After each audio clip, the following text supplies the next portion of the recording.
I just sewed this pair of really cute pedal pushers and they needed a belt. So I'm going to show you how to make a super easy 2-color rope belt inspired by vintage summer fashions. There's lots of ways to make a rope belt, so this is just one method, but this way may take you less time to make the belt than it'll take you to watch this tutorial. It's that fast. I've been seeing rope belts in vintage sewing patterns and catalogs this summer, and I haven't been able to get them out of my mind, so it's time to start making my own. All you need is cord, a pair of scissors, and some tape. I'm using 2 colors of cotton macrame cord, and I'll link what I'm using in the description, but you can use nylon or jute or whatever you think would make a suitable rope belt for you. First things first, let's talk about how much rope you'll need. We'll talk about thickness in a minute, but here's how to approximate how long your rope strands will need to be cut. Wrap a tape measure or string or yarn around the waistband of a pair of pants you'll be wearing the belt with, or wherever you'll be wearing the belt on your waist or hips. Take this measurement and multiply it by 1.5. If your waist is 30 inches, then that's 30 times 1.5 equals 45 inches. Then add how long you'd like the tails of the belt to be, depending on if you're planning to knot it or tie it in a bow if it's thin and flexible enough. You'll shorten the belt a little at the end, so better to go longer than shorter here. I guessed about 8 inches per end for me to tie into a loose knot, though that's probably longer than I need. So I added 16 inches total. That's 8 times 2. Then last, add about 10 inches total to account for tying both ends into a knot. So to recap, the length of your rope strands will need to be your waist length times 1.5, plus length for both ties, in my case 16 inches, plus 10 inches or so for knotting both ends. Like I said, this will likely end up a little longer than you need, but better to cut off a bit than have it come up short. Now how thick should your belt be?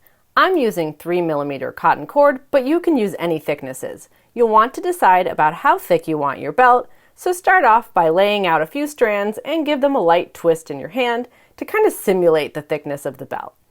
I decided 8 strands of my cord would be ideal for my particular pair of pants. That will give me a belt that's about 1/2 inch thick, by the way.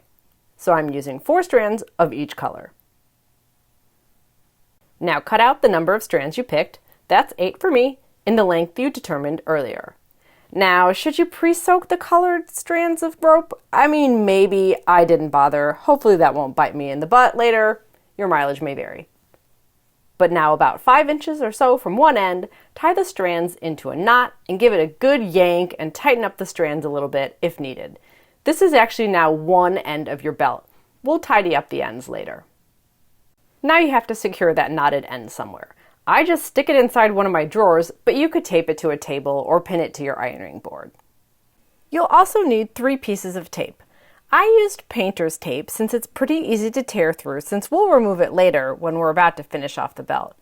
And frankly, to make it easier on myself, I just tape them to my leg until I need them, so I'm not fumbling around for the pieces of tape later when I'm trying to hold on to the twisted rope at the same time. Section off one color at a time and grab the strands of one of the colors. Doesn't matter which. Holding the strands taut, begin twisting either counterclockwise or clockwise, aka to the left or to the right. Just remember whichever you pick. And just keep twisting. It'll take a minute or two, but you'll want to twist it enough that if you start releasing a bit of tension on it, it'll start to curl back up on itself. Don't let it do that, but it's your indicator that you're starting to twist it enough. I like to do that a few times as I go to kind of check my progress. By the way, I've seen people do this with a drill, but by hand isn't even really that slow, so this works just fine for me. But you could certainly use a drill if you wanted to. Once you feel you basically can't twist it any longer without it starting to kink back up on itself automatically, and you'll feel that tension in your hands, it'll feel super tight. It'll be kind of difficult to even continue twisting it anymore by hand. It's kind of like if you're using a screwdriver to tighten a screw, and it's really easy to turn the screwdriver for a while, and as it gets tighter and tighter, it gets harder and harder to turn the screwdriver. It's basically the same thing here. You'll have a hard time twisting the rope eventually. That's the time to secure the ends.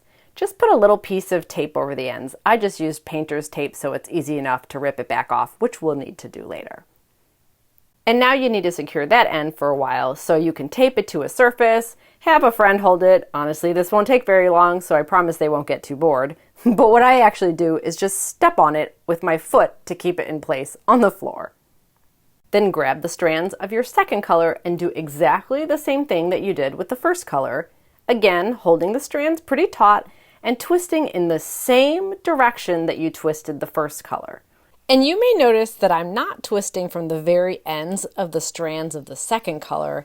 That's not really on purpose. It's just because I'm slightly lazy and I'm securing the first color with my foot, and my legs are only so long, so I can't back up far enough away to twist the second color from the end of the rope.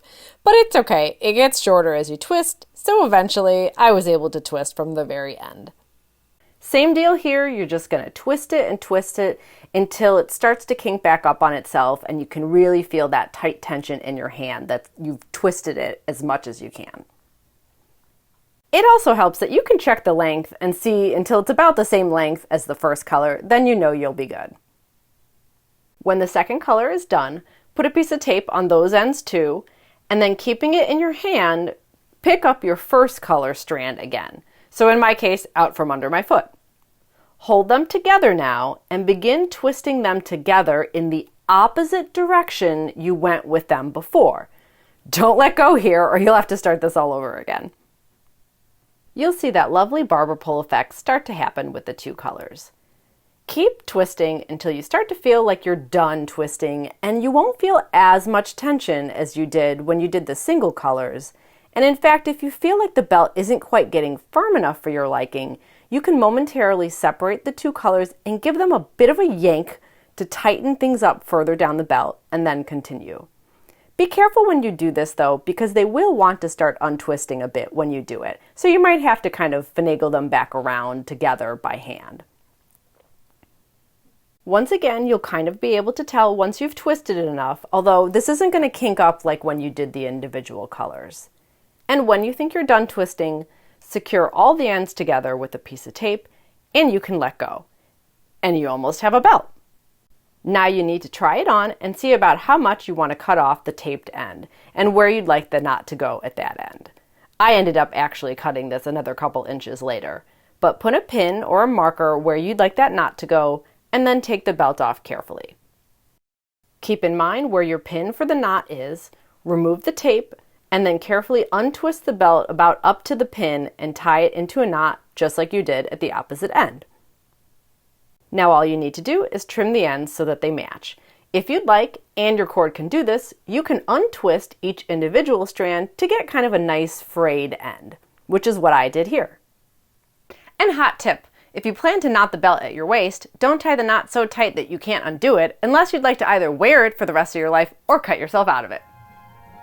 Check out one of these two videos for more tutorials from me, and I'll see you next time. Bye.